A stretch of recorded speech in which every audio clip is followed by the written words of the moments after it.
এখন সরিষার মৌসুম। টাঙ্গাইল জেলা জুড়ে চোখে পড়ছে সরিষার হলুদ ফুলের সমারোহ। জেলায় প্রায় ৭৫,০০০ হেক্টর জমিতে সরিষার চাষ করা হয়েছে।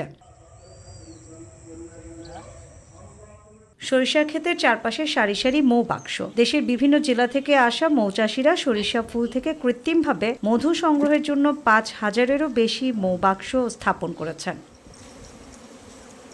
মৌবাক্সে পালিত মৌমাছি সরিষা ফুল থেকে মধু সংগ্রহ করে বাক্সে জমা করছে। পরে প্রক্রিয়াজাতকরণের মাধ্যমে সেই মধু সংগ্রহ করে বাজারজাত করছেন মৌচাষীরা। এতে একদিকে যেমন তারা আর্থিকভাবে লাভবান হচ্ছেন, অন্যদিকে কমছে বেকারত্ব।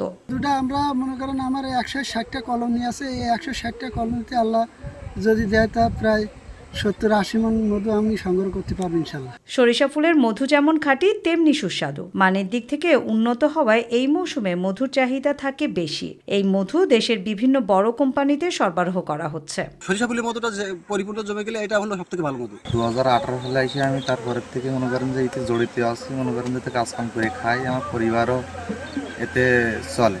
মাত্র কয়েক বছর আগেও সরিষা চাষিরা মৌচাষীদের জমিতে মৌবাক্স বসাতে বাধা দিতেন। তাদের ধারণা ছিল মৌমাছির কারণে সরিষার ফলন কমে যাবে। স্থানীয় কৃষি কর্মকর্তাদের পরামর্শে কৃষকরা বুঝতে পারেন। এখন সরিষা চাষিরাই মৌচাষীদের সহযোগিতা করছেন। আগে যে পরিমাণ সরিষা হইতো, এখন আমরা আসার পরে দেখা যায় যে ফলনটা আরো অনেক হয়, বৃদ্ধি হয়।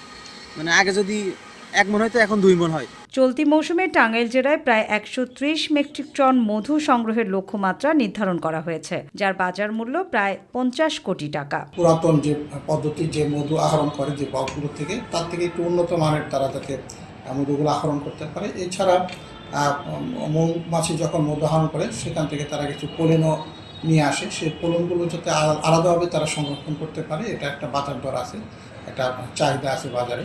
টাঙ্গাইল জেলায় সারা বছরই বিভিন্ন ধরনের ফল, ফসল ও ফুলের চাষ হয়, ফলে এখানে বছর জুড়েই মধু সংগ্রহের সম্ভাবনা রয়েছে।